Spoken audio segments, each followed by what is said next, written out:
Hello भाई, नमस्कार भाई। ठीक है ना बच्चों? साइंस पढ़ना चालू करने वाले हैं हम लोग, ठीक है कि नहीं। मैथ की बहुत सारी मतलब 8-10 क्लासें हमने डाली हैं, ठीक है कि नहीं, 12th की भी है। अब थोड़ा साइंस चालू करेंगे। देखिए, ये साइंस जो है एक अच्छा 10 वालों के लिए भी इम्पोर्टेंट है, 12 वालों के लिए भी इम्पोर्टेंट है, और जो है कम्पिटेटिव एग्जाम के लिए भी इम्पोर्टेंट है। हम ये चीज ट्राई करेंगे कि नहीं, कम्पिटेटिव एग्जाम को ध्यान में रखते हुए थोड़ा सा चीजें लेके चलेंगे, है कि नहीं। क्योंकि कम्पिटेटिव एग्जाम में थोड़ा सा शॉर्ट शॉर्ट लेके, क्योंकि जब हम लोग एकेडमिक चीज में पढ़ते हैं तो उसमें देखिए पढ़ाने को तो बहुत सारी चीजें होती हैं, है कि नहीं। और उसमें परिभाषाएं बहुत सारी, मतलब परिभाषा के तौर पे कराया जाता है। लेकिन कम्पिटेटिव एग्जाम में क्या होता है ना, कि हम लोग हमको देखो टिक मारना होता है। 4 ऑप्शन दे दिए, है कि नहीं, उसमें से हमको टिक मारना है। तो उसमें इतना ज्यादा कि हमको परिभाषा लिखनी है या फिर ऐसा कुछ नहीं होता, है कि नहीं। तो हम लोग देखेंगे कि इसमें ऑप्टिक्स मतलब एक तरीके से कम्पिटेटिव हिसाब से पढ़ेंगे, ठीक है कि नहीं। चलो आओ देखते हैं। तो पहले हम पढ़ाएंगे ऑप्टिक्स, है कि नहीं। ऑप्टिक्स का मतलब है भैया प्रकाशिकी। प्रकाश के बारे में चर्चा करेंगे, प्रकाश का परावर्तन, प्रकाश का अपवर्तन, है कि नहीं। और जितने भी सारे चैप्टर आते हैं इसमें देखेंगे कि तो एक एक लेकर हम लोग चलेंगे। तो पहला आज लेसन हम लोग पढ़ने जा रहे हैं प्रकाश का परावर्तन, है ना, रिफ्लेक्शन ऑफ लाइट, है ना। और इस देखिए रिफ्लेक्शन ऑफ लाइट के बताने से पहले हम ये भी बताएंगे कि प्रकाश क्या होता है कि नहीं। और दर्पण के बारे में हम लोग चर्चा करेंगे, प्रतिबिंब के बारे में चर्चा करेंगे, वास्तविक प्रतिबिंब क्या होता है, आभासी प्रतिबिंब क्या होता है। और इस पे कुछ न्यूमेरिकल भी पढ़ेंगे, है ना। न्यूमेरिकल भी तो आते हैं भाई। चलो आओ। तो पहला जो चैप्टर है रिफ्लेक्शन ऑफ लाइट है कि नहीं। Reflection of light, reflection reflection of light, है ना। रिफ्लेक्शन ऑफ लाइट, प्रकाश का परावर्तन, है ना। प्रकाश का परावर्तन, ठीक है ना। परावर्तन सीधे लिखता हूं, कम से कम लिखने की कोशिश करेंगे, समझेंगे ज्यादा। प्रकाश का परावर्तन, देखिए प्रकाश का परावर्तन समझने के पहले हमको ये तो समझना पड़ेगा कि प्रकाश क्या है। बच्चे के ये तो बहुत इजी चीज है भाई, लेकिन फिर भी प्रकाश की बहुत सारी चीजें जो हम लोगों को नहीं पता होती है, ठीक है कि नहीं। चलिए, प्रकाश, लाइट, ठीक है ना। अब देखिए लाइट से सीधे सीधे जो क्वेश्चन आते हैं, लाइट से सीधे सीधे क्वेश्चन है वो सीधा बताता चलूंगा, ठीक है कि नहीं। क्या है लाइट? देखिए लाइट जो है, प्रकाश, प्रकाश it is a form of energy. प्रकाश है एक ऊर्जा का रूप है, it is a form of energy. ऊर्जा का एक रूप है, कैसा है? ऊर्जा का रूप, ऊर्जा का रूप, ठीक है। देखिए भाई ऊर्जा कई रूपों में पाई जाती है। अभी देखो हम लोग जब ऊर्जा, ऊर्जा भी अलग से चैप्टर आएगा तो उसमें चैप्टर पढ़ेंगे, तो भाई ऊर्जा के रूप में हम लोग चर्चा करेंगे। लेकिन प्रकाश भी एक प्रकार की ऊर्जा है, एनर्जी है, ठीक है कि नहीं। अब कैसे एनर्जी है? जैसे भाई प्रकाश में, जैसे हम लोग धूप में ठंडियों में खड़े भी होते हैं तो भी हमको एनर्जी मिलती है। या फिर कोई भी चीज अगर धूप में पड़ी होती है या फिर कोई चीज रखी होती है तो वो भी उसमें हीट, मतलब गर्म लगने लगती है, तो एक तरीके से क्या है, हीट ही तो है। तो प्रकाश क्या है? It is a form of energy, ये एक ऊर्जा का ही एक रूप है, ठीक है। अब हम लोग देखते हैं कि ये प्रकाश ट्रेवल कैसे करता है, प्रकाश चलता कैसे है कि नहीं। तो देखिए इसका प्रोपेगेशन कैसे होता है। तो देखो बच्चों, प्रकाश जो है दो तरीकों से चलता है। प्रकाश की देखिए प्रकाश, हाँ एक बात और बता दें, प्रकाश में एक द्वैती प्रकृति होती है। प्रकाश में द्वैती यानी dual nature of light, dual nature of light. देखिए ये 12th में भी बताया, 12th में जो 12th के बच्चे हैं उनको तो पता ही होगा कि dual nature of light light क्या होता है कि नहीं। और जो 10th में होंगे तो हालांकि उनको तो नहीं पता होगा, लेकिन पता भी हो सकता है। लेकिन अब जान जाइए क्या, dual of nature of light. Light के कितने नेचर होते हैं? डुअल नेचर, दो नेचर होता है। क्या नेचर होता है? एक तो प्रकाश तरंग के रूप में चलता है, तरंग यानी वेव, है कि नहीं। वेव्स, प्रकाश तरंगों के रूप में चलता है। और दूसरा, प्रकाश में कण प्रकृति भी होती है। कैसी प्रकृति होती है? कण प्रकृति यानी पार्टिकल, है जी भाई, पार्टिकल, ठीक है ना। तो प्रकाश, प्रकाश कै तरीके से होता है? तरंग प्रकृति और कण प्रकृति। प्रकाश इसी को कहते हैं प्रकाश की द्वैती प्रकृति, डुअल नेचर ऑफ लाइट, ठीक है। आप जरा ध्यान से देखो, तरंग प्रकृति, कण प्रकृति। अब देखो पहले पहले तक ये माना जाता था कि प्रकाश सिर्फ तरंगों के रूप में ही चलता है, लेकिन फिर ये चीज सिद्ध हो गया पोलराइजेशन से, है कि नहीं। या फिर देखिए पोलराइजेशन से, और ये प्रकाश, प्रकाश वैद्युत प्रभाव, है कि नहीं। अल्बर्ट आइंस्टीन ने जो है 1905 ईस्वी में जो इसकी खोज करी थी, है कि नहीं, उससे पता चला कि भाई ये इसमें कण प्रकृति भी होती है कि नहीं। फोटान की चीज की आई कि जो है वो फोटान के रूप में चलता है, ठीक है कि नहीं। यहाँ से भी कण प्रकृति निकल के आई। लेकिन फिर देखिए तरंग प्रकृति क्या होती है, कि प्रकाश तरंगों के रूप में चलता है। तरंग प्रकृति क्या होती है? प्रकाश तरंगों के रूप में चलता है। दूसरी बात, कण प्रकृति क्या होती है?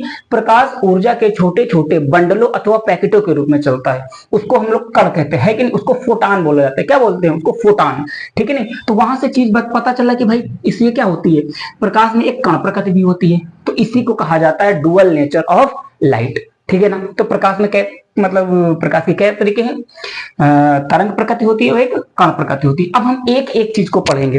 तरंग प्रकृति कैसे पता चलता है कि तरंग प्रकृति? भाई देखो, प्रकाश में परावर्तन होता है, अपवर्तन होता है, विवर्तन होता है, व्यतिकरण होता है, ध्रुवण होता है कि नहीं? तो विवर्तन, व्यतिकरण, व्यतिकरण, ध्रुवण, है ना? ध्रुवण का मतलब पोलराइजेशन है, ध्रुवण मतलब पोलराइजेशन। इन सारी चीजों से, प्रकाश का परावर्तन, प्रकाश अपवर्तन, इन सारी चीजों से पता चलता है कि प्रकाश कैसे प्रकृति होती है। प्रकाश में तरंग प्रकृति होती है, वेव, है कि नहीं?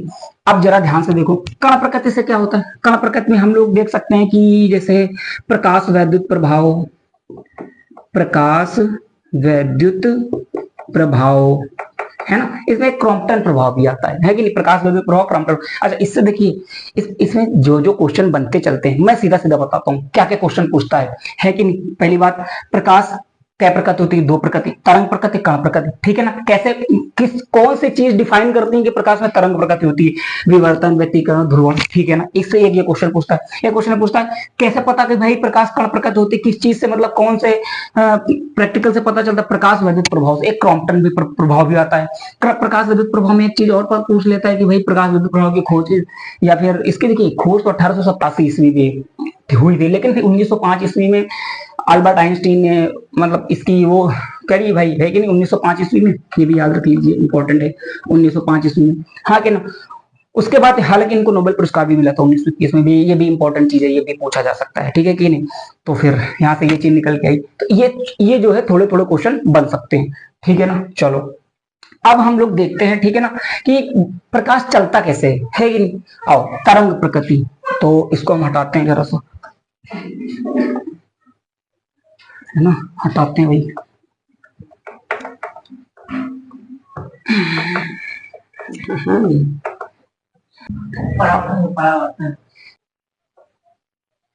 परावर्तन, ठीक है, चलो आओ भाई, है ना? देखो तो भाई लाइट कैसे ट्रेवल कैसे करती है, ठीक है कि नहीं? तो प्रकाश, देखिए प्रकाश तरंगों के रूप में चलता है। पहली नंबर एक बात, पहले तरंग प्रकृति पढ़ेंगे। प्रकाश तरंगों के रूप में चलता है। पहला, प्रकाश कैसे चलता है? तरंगों के रूप में चलता है, तरंगों के रूप में चलता है।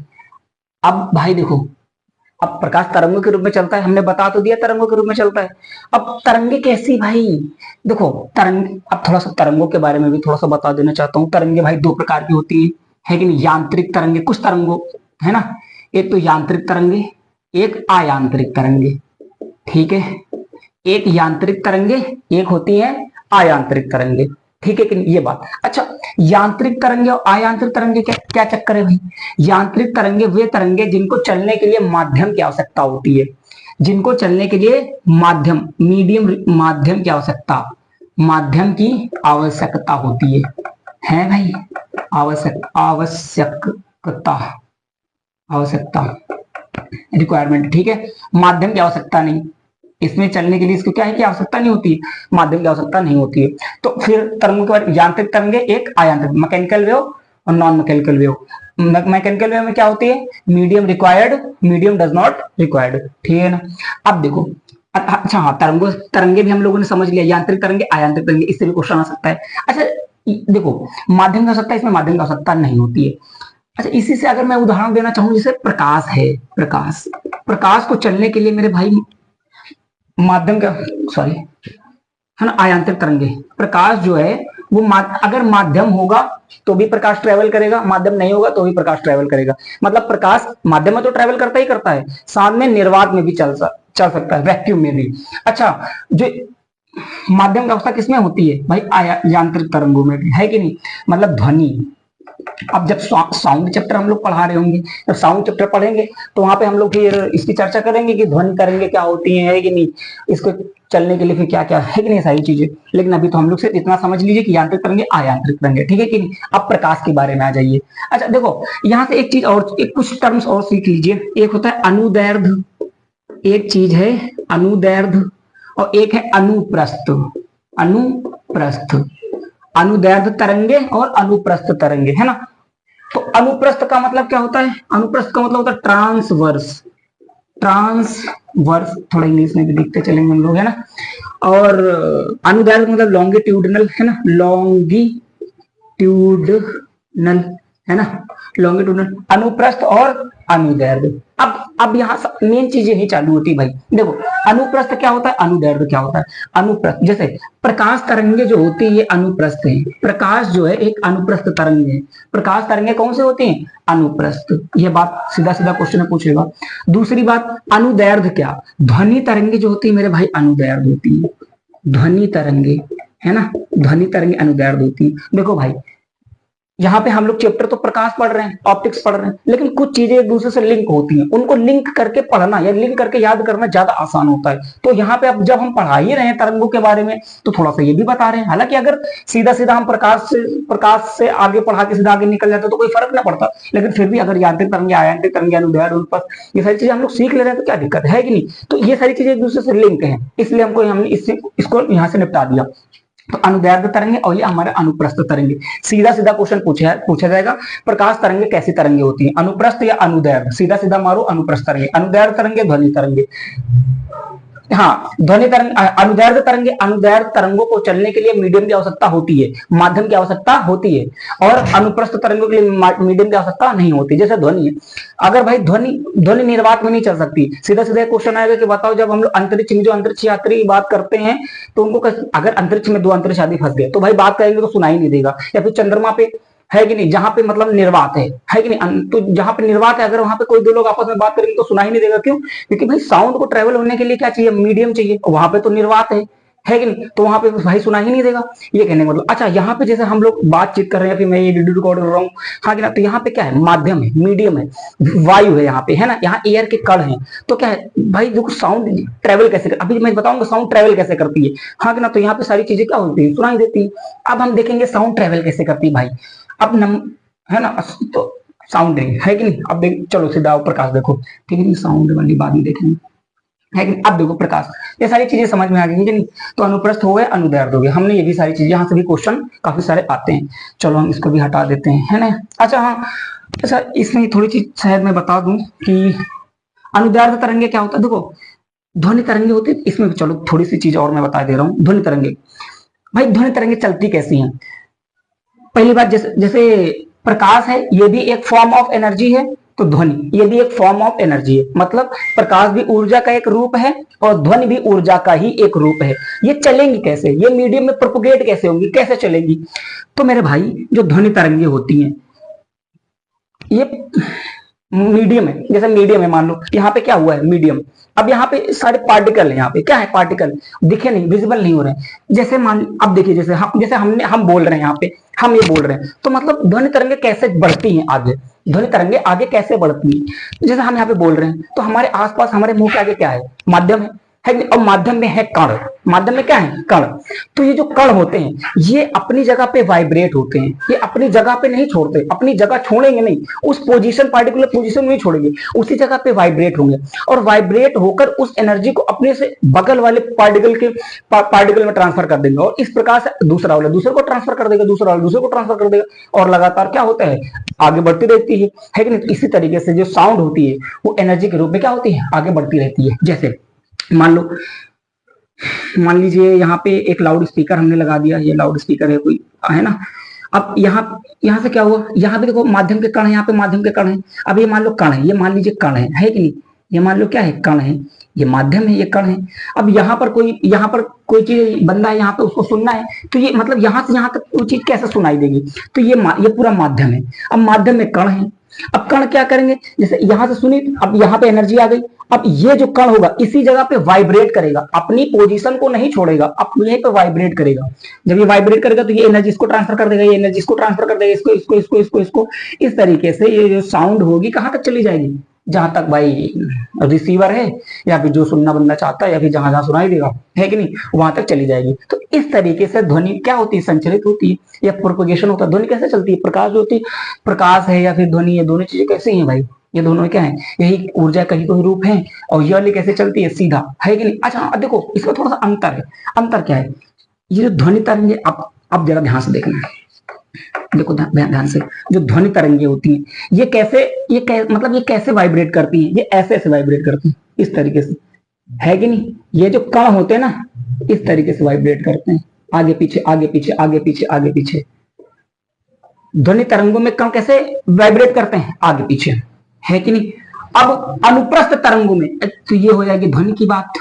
अनुप्रस्थ में कैसे, ऊपर नीचे ऊपर नीचे ऊपर नीचे। कण कैसे वाइब्रेट करते हैं, ऊपर नीचे ऊपर नीचे ऊपर नीचे ऊपर नीचे ऊपर नीचे ऊपर नीचे, ठीक है कि नहीं। ये काहे की चीज है, प्रकाश, है कि नहीं। तो कण कण इसमें भी वाइब्रेट करते हैं, माध्यम के कण इसमें भी वाइब्रेट करते हैं, माध्यम के कण किसमें भी वाइब्रेट करते हैं, माध्यम के कण इसमें भी वाइब्रेट करते हैं। दोनों बातें इस तरीके से ये लाइट आगे बढ़ती है, इस तरीके से ध्वनि आगे बढ़ती है। ये बात समझ में आई, है कि नहीं। तो ये भी हमारी चीज क्लियर हो गई। चलो अब आओ, इसको मैं हटा दे रहा हूं।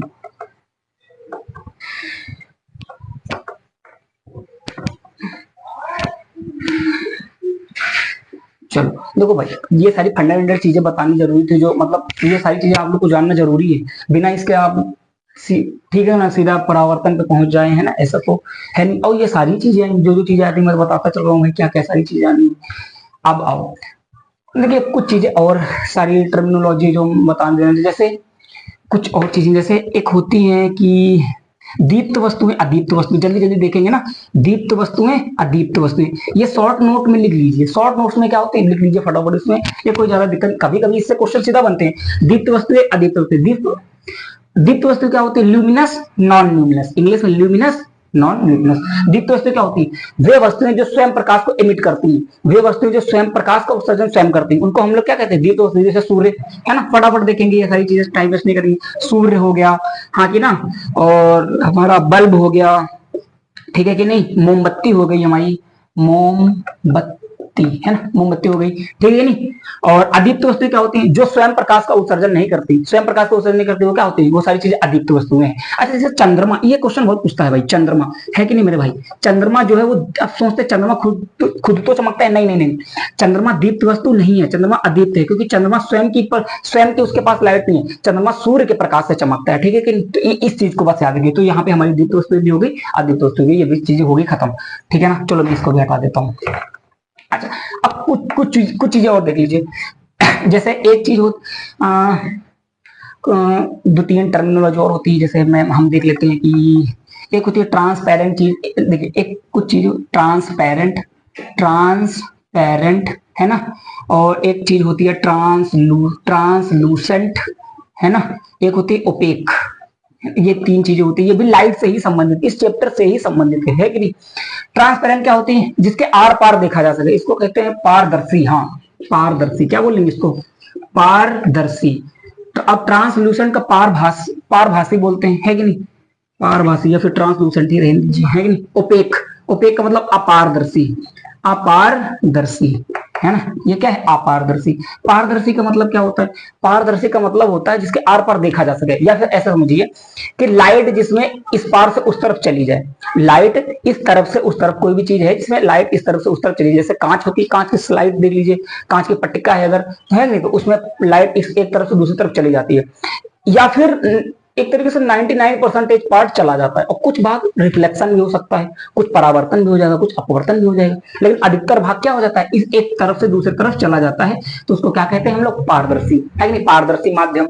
अच्छा अपारदर्शी माध्यम क्या होता है, अपारदर्शी माध्यम वो माध्यम होता है जिसमें लाइट एक तरफ से दूसरी तरफ नहीं जा सकती। जैसे ये मान लीजिए दीवार है, हाँ कि दीवार तो दिख नहीं हो रही, मान लीजिए दीवार है कि नहीं, तो जब भी दीवार पे कोई लाइट पड़ती है तो दीवार के उस तरफ बिल्कुल भी लाइट नहीं जाती है, तो वो चीज क्या हो जाएगी हमारी, अपारदर्शी, क्या हो जाएगी, अपारदर्शी, ठीक है नहीं। क्योंकि ये दीवार सारी लाइट को क्या करेगी, या तो अगर दीवार चिकनी होगी तो थोड़ा सा रिफ्लेक्ट कर देगी, या तो फिर अपने आप में सोख लेगी, क्या कर लेगी, सोख लेगी, मतलब अपने आप में खत्म, फिर वो उसमें वो नहीं होगा, एक तरफ से दूसरी तरफ नहीं जाएगी।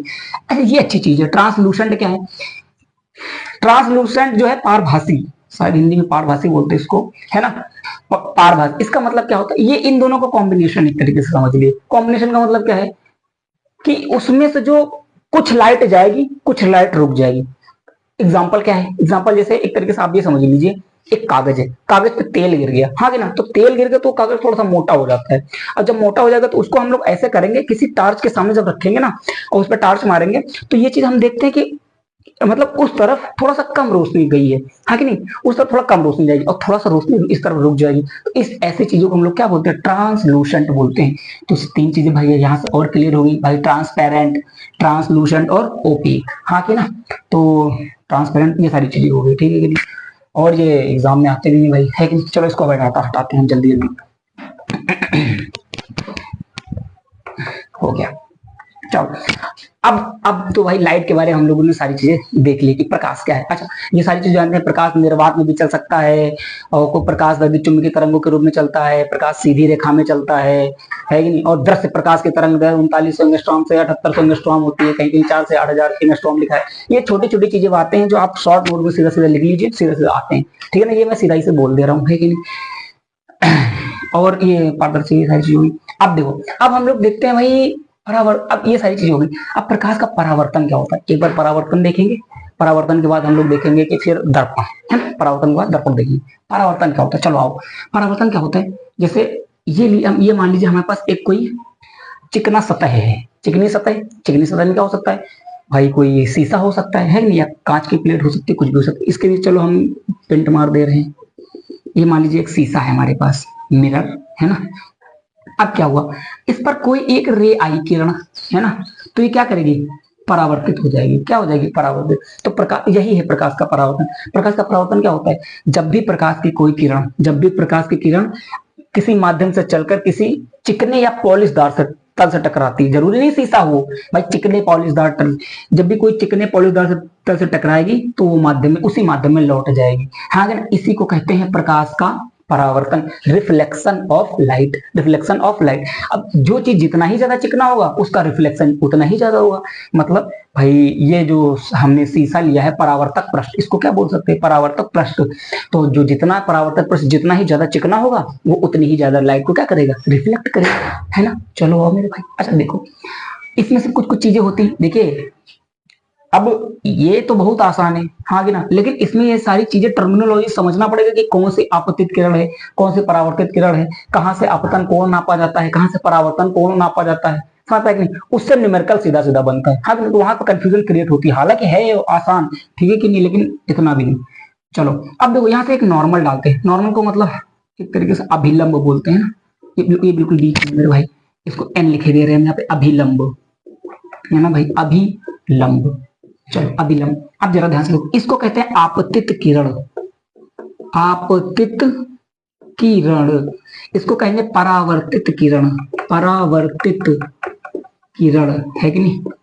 अब देखो इससे जो कोण बनता है इसको हम कोण आई कहते हैं, और इस अभिलंब से बनाता हुआ ये जो परावर्तित किरण, किरण जो है परावर्तित किरण अभिलंब के साथ जो कोण फॉर्म करेगी उसको कहते हैं परावर्तन कोण, और आपतित किरण जो अभिलंब के साथ कोण बनाती है उसको कहते हैं आपतन कोण। तो अच्छा हाँ, दो बात और है इसमें, इससे दो चीजें इंपॉर्टेंट है। नंबर एक बात, प्रकाश के परावर्तन के दो नियम है, प्रकाश के परावर्तन के कितने नियम है, दो। कक्षा 10 से हम लोग पढ़ते चले आ रहे हैं। क्या, आपतन कोण हमेशा परावर्तन कोण के बराबर होता है, आपतन कोण हमेशा परावर्तन कोण के बराबर होता है, नंबर एक बात। नंबर दो बात, आपतित किरण, परावर्तित किरण और आपतन बिंदु, ये है आपतित किरण और ये है परावर्तित किरण और आपतन बिंदु, ये जो तीनों चीजें एक ही तल में होते हैं, ये यानी सिर्फ इस सेम तल में होते हैं, ठीक है कि नहीं। ये दूसरा है। अब इतना मैं लिखूंगा थोड़ी ना, है कि नहीं, ये सारी चीजें आप लोग जानते भी होंगे। तो मेन चीज है कि नहीं, हमारी ये दो नियम है, ठीक है कि नहीं। अब जरा तो प्रकाश का परावर्तन भी हो गया, है ना। अच्छा, प्रकाश के परावर्तन में अगर और डीप पढ़ना चाहे तो हम देखते हैं कि एक रेगुलर होता है, एक इरेगुलर होता है, लेकिन इतना नहीं, सिर्फ एग्जाम इतना ही आता है, ज्यादा वो नहीं पूछता है, ठीक है कि नहीं। हटाते हैं ना, हटा देते हैं भैया।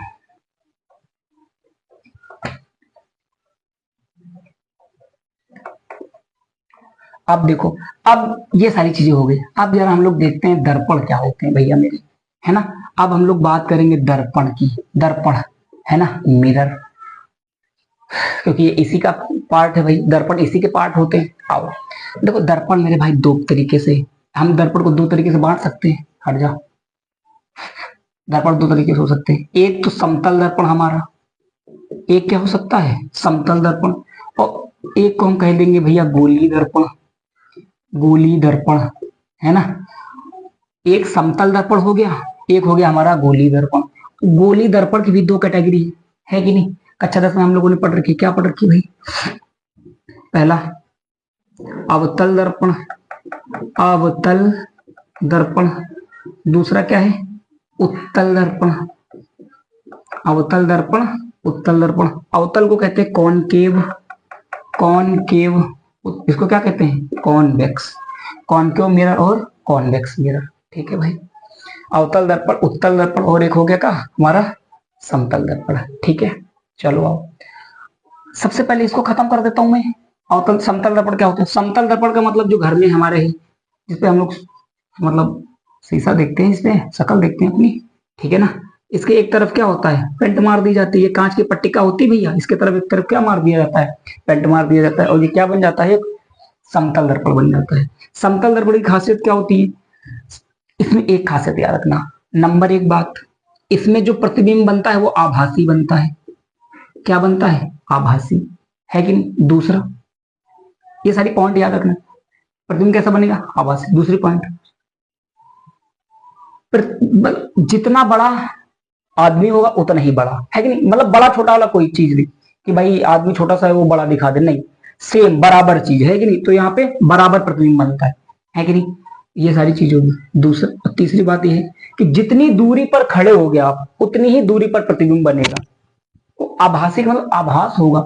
आप जैसे यहाँ से हम मान लीजिए दर्पण है, तो यहाँ पे हम खड़े हुए हैं, है कि नहीं, 1 मीटर की दूरी पर, है कि नहीं, तो प्रतिबिंब भी ऐसा आभास होगा कि 1 मीटर दूरी पर पीछे, है कि नहीं, क्या आभास होगा, आभासी प्रतिबिंब बनता है। प्रतिबिंब कैसा बनता है, आभासी, तो 1 मीटर की दूरी पर ही बनता है, ठीक है कि नहीं। तो ये दो तीन चीजें हैं, किस चीज से रिलेटेड है, हमारे समतल दर्पण से रिलेटेड है, ठीक है नहीं। इसको सीधा सीधा क्या, नंबर एक बात आभासी, दूसरा बात जितनी जितनी दूरी पर वस्तु रखी उतनी दूरी पर क्या बनाता है, हमारा प्रतिबिंब बनेगा, ठीक है ना। तो ये सारी चीजें समतल दर्पण की होगी, बात होगी खत्म। चलो हटाते हैं। अब देखो अवतल दर्पण, उत्तल दर्पण, ठीक है कि नहीं।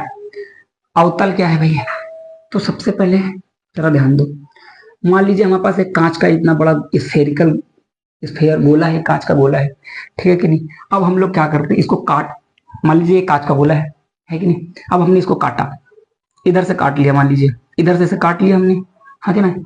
अब जब हम इधर से काट लेंगे तो ये कुछ ऐसा बन जाएगा कि नहीं बन जाएगा, बताओ, कुछ ऐसा बन जाएगा कि नहीं बन जाएगा, ये ऐसे, ठीक है कि नहीं। अब हमारे पास ऑप्शन ये है कि हम इसको रंग दे एक तरफ से, है कि नहीं, तो एक तरफ कलई कर देते हैं, क्या कर देते हैं, कलई, है ना, कलई यानी एक तरफ से पेंट मार देते हैं, है कि नहीं, रेड ऑक्साइड पेंट मार देते भैया। तो देखो या तो हम इसके अंदर तरफ पेंट मार देंगे ऐसे करके, कलई कहते हैं भैया, रेड ऑक्साइड लगा देते हैं, ठीक है कि नहीं। या फिर हमारे पास एक ऑप्शन है कि हम इसको ऐसे करके अंदर की तरफ जो है कलई कर दें। तो दो तरीके थे, हमने दोनों तरीके से कर दिया। तो अब इससे दो दर्पण बन के आ गए, इसमें से एक अवतल है एक उत्तल है। कौन है अवतल कौन है उत्तल, देखते हैं। ये वाला अवतल है भैया, ये वाला हमारा क्या है, अवतल, और ये वाला हमारा क्या है, नीचे दिख रहा है उत्तल, ये क्या है, उत्तल दर्पण, ठीक है। चलो एक है अवतल एक है उत्तल, जरा ध्यान से देखो, दर्पण की टर्मिनोलॉजी भी समझनी पड़ेगी कि किसको क्या कहते हैं, वक्रता त्रिज्या किसको कहते हैं, है कि नहीं, वक्रता केंद्र किसको कहते हैं, फोकस बिंदु किसे कहते हैं, फोकस दूरी किसे कहते हैं, ध्रुव किसे कहते हैं, द्वारक किसे कहते हैं, हाँ कि ना, ये सारी चीजें हैं। परावर्तक तल क्या होता है, चलो एक एक चीज ध्यान से देखते हैं, बिल्कुल ध्यान से एक बार देख लो, समझ में आ जाए, ठीक है कि नहीं। चलो आप थोड़ा ध्यान से देखो। सबसे पहली बात, अवतल दर्पण की परिभाषा क्या बनेगी भाई, अवतल दर्पण की परिभाषा ये है कि एक ऐसा दर्पण जिसमें प्रकाश का परावर्तन, एक ऐसा दर्पण जिसमें प्रकाश का परावर्तन दबे हुए तल से होता है। दिस इज दबा हुआ तल, है कि नहीं, ये दबा हुआ तल है कि नहीं। तो अगर इधर से लाइट आई तो प्रकाश का परावर्तन कैसे होगा, दबे हुए तल से होगा। तो परिभाषा सीधा सीधा बन गई क्या, अवतल दर्पण। एक ऐसा दर्पण जिसमें प्रकाश का परावर्तन दबे हुए तल से होता है, उसको क्या कहते हैं? अवतल दर्पण कहते हैं। उत्तल दर्पण क्या होता है? एक ऐसा दर्पण जिसमें प्रकाश का जो परावर्तन होता है उभरे हुए तल से होता है, उसको क्या कहते हैं मेरे भाई? हम लोग क्या कहते हैं? उत्तल दर्पण कहते हैं, कॉन्वेक्स कहते हैं, है ना। अब हम लोग देखते हैं, अब सारी चीज, ये सारी चीज तो क्लियर हो गई होंगी, अवतल उत्तल, ठीक है नहीं, कैसे परिभाषा भी हो गई सारी चीजें। चलो आओ इसको हम थोड़ा हटा देते हैं। अच्छा, अवतल को हम लोग कन्वर्जिंग भी कैसे, इसको कन्वर्जिंग कहते हैं। अच्छा, कन्वर्जिंग क्यों कहते हैं? चलो बता देता हूँ, पहले मुख्य अक्ष बताना। चलो देखो देखो देखो ध्यान से, जैसे ही देखो इसमें जो है, चलो पहले मुख्य अक्ष बताता हूँ क्या होता है, फिर देखते हैं आगे। जैसे ये हमारे पास स्फेरिकल गोला था, हाँ कि ना, इस कांच का एक था, है कि नहीं, हमने इसी से तो काटा था, इसी को तो ऐसे काटा था, और इसी को काट के हमने क्या बनाया था? दर्पण बनाया था। इसी को काट के हमने दर्पण बनाया था कि नहीं बनाया था? बनाया था। अच्छा देखो, अब ये जो गोला रहा होगा तो गोले में कहीं ना कहीं केंद्र रहा होगा, सही बात है भाई, है कि नहीं। अब केंद्र रहा होगा तो ये कुछ ना कुछ ऐसे, ये व्यास भी रहा होगा। इस भाई मैथ में इतना तो आता ही होगा ना कि ये केंद्र है, ये इसका व्यास है, हाँ कि ना। बस अब जरा ध्यान से देखते चलेंगे हम लोग। हम इसको ऐसे अगर हम मिटा दें ऐसे करके, मतलब ये गोला हमने ये काट लिया दर्पण, अब जरा ध्यान से देखते चलेंगे। और इस इधर से हमने क्या करना चालू कर दिया? ये कलई कर दिया, रेड ऑक्साइड, ये भी याद रखना हो पूछ सकता है, रेड ऑक्साइड, है ना। कैसे करते हैं भाई? रेड ऑक्साइड, है ना। आओ अब जरा ध्यान से देखो, ये जो सबसे डीपेस्ट पॉइंट होता है इसको कहा जाता है ध्रुव। इसको थोड़ा सा और आगे बढ़ाइए, इसको क्या कहा जाता है? ध्रुव। पी से प्रेजेंट करते हैं, कैसे करते हैं? पी, पी का मतलब पोल, पोल लिख लीजिए आप सीधा, है ना। तो पोल, पोल माने ध्रुव। ये क्वेश्चन सीधा सीधा पूछता है कि परावर्तक तल, भाई यही तो परावर्तक तल है, किसी दर्पण के परावर्तक तल का सबसे डीपेस्ट पॉइंट क्या होता है, हाँ कि ना, उसको क्या कहा जाता है? ध्रुव।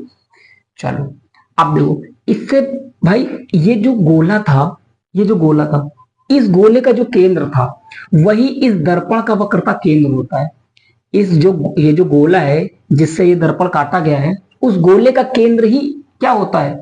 इसका केंद्र होगा इस दर्पण का। तो सीधा सीधा वक्रता केंद्र की परिभाषा पूछता है। वक्रता केंद्र क्या होता है कि कोई दर्पण जिस गोले से काटा जाता है उस गोले का केंद्र ही दर्पण का वक्रता केंद्र कहलाता है, ठीक है ना मेरे भाई। चलो इसको हम लोग क्या लिख दिया? सी। वो क्या लिख दिया? सी। अब इन दोनों के बीच के, देखिए इन दोनों के बीच के मिड पॉइंट को हम लोग क्या कहते हैं? एफ। क्या कहते हैं भैया? एफ। इसको क्या कहा जाता है? फोकस बिंदु। फोकस बिंदु क्या होता है भाई? मुख्य अक्ष के समांतर आने वाली जो किरणें होती हैं, अपवर्तन पर, सॉरी अपवर्तन नहीं, परावर्तन, परावर्तन के पश्चात जिस बिंदु पर इकट्ठा हो जाती हैं उसको क्या कहा जाता है? फोकस बिंदु कहा जाता है। अभी आगे चर्चा करेंगे, है कि नहीं। तो सबसे पहले हम लोग ने क्या देखा? ध्रुव क्या होता है, फोकस क्या होता है, वक्रता केंद्र क्या होता है, ठीक है कि नहीं। अब ये चीज क्या है? इसको कहेंगे पी ए, प्रिंसिपल एक्सिस। ये जो लाइन खींची हुई ना, मुख्य अक्ष, इसको क्या कहते हैं? प्रिंसिपल एक्सिस, मुख्य अक्ष, है कि नहीं। इसी पर जो मतलब प्रतिबिंब बनाने के लिए जो वस्तुएं रखी जाती हैं वो कहां पर रखी जाती हैं? मुख्य अक्ष पर ही रखी जाती हैं। ये सारी चीजें हो गई हमारी। अच्छा भाई, जैसे अवतल में है तो वैसे उत्तल में होंगी, जैसे अवतल में है वैसे क्या होंगी? उत्तल में होंगी, है कि नहीं। तो अवतल में तो हमने बता दिया, उत्तल में तो समझ ही जाएंगे ना कि क्या होता है दर्पण, सॉरी क्या होता है ध्रुव, क्या होता है वो फोकस, क्या होता है केंद्र, है कि नहीं। सारी चीजें हो गई, ठीक है कि नहीं। अच्छा, इसमें कहता है द्वारक क्या होता है? द्वारक क्या होता है? ये चीज भैया, ये चीज दिखाई दे रही है, इसी को दर्पण का द्वारक कहा जाता है, कि मतलब ये कितना कर्व्ड है कि नहीं। इसको दर्पण का द्वारक भी कह देते हैं। ये सारी चीज हो गई, चलो ठीक है कि नहीं। तो हमारा अवतल दर्पण हो गया। अच्छा अब दूसरी बात, अब हम लोग देखेंगे फॉर्मेशन ऑफ इमेज, है कि नहीं। फॉर्मेशन ऑफ इमेज, कि कैसे कैसे इमेज बनती है। तो अवतल दर्पण में 6 कंडीशन है। अवतल, एक बार अवतल दर्पण को मैं खत्म कर दूं, फिर उत्तल दर्पण को ऐसे पढ़ाऊंगा। उत्तल दर्पण में सिर्फ दो ही कंडीशन बनती है, उसमें ज्यादा दिक्कत नहीं होती। अब क्या है अवतल दर्पण में? क्या है इसमें? 6 कंडीशन बनती है, और 6 कंडीशन में सबसे क्वेश्चन पूछता है कि बताओ जब वस्तु यहां पर रखी हो तो बताओ प्रतिबिंब कहां पर बनेगा। जैसे इसमें 6 कंडीशन, पहली कंडीशन जब वस्तु अनंत पर रखी हो तो प्रतिबिंब कहां बनता है, जब वस्तु अनंत और वक्रता केंद्र के बीच में रखी हो तो प्रतिबिंब कहां बनता है, जब वस्तु वक्रता केंद्र के ऊपर रखी हो तो प्रतिबिंब कहां बनता है, जब वक्रता केंद्र और फोकस के बीच में रखी हो तब प्रतिबिंब कहां बनता है, जब फोकस के बीच में रखी हो तब प्रतिबिंब कहां बनता है, जब फोकस और ध्रुव के बीच में रखी हो तब प्रतिबिंब कहां बनता है। 6 कंडीशन है और 6 कंडीशन में ही सबसे लास्ट वाली कंडीशन सबसे ज्यादा पूछता है। क्यों? क्योंकि सबसे लास्ट वाली कंडीशन एक अवतल दर्पण की एकमात्र ऐसी कंडीशन होती है जिसमें आभासी प्रतिबिंब बनता है, बाकी सारी चीजों में वास्तविक प्रतिबिंब बनता है। अब वास्तविक प्रतिबिंब क्या होता है, आभासी प्रतिबिंब क्या होता है, ये भी देखेंगे, है कि नहीं। तो ये सारी चीजें हो गई ना। अब सीधा सीधा हम लोग चलेंगे कि थोड़ा प्रतिबिंब के बारे में चर्चा करेंगे कि है कि नहीं। तो देखेंगे प्रतिबिंब, उसके बाद हम लोग क्या देखेंगे, 6 कंडीशन देखेंगे, है कि नहीं। चलो चलो और देखते हैं भाई।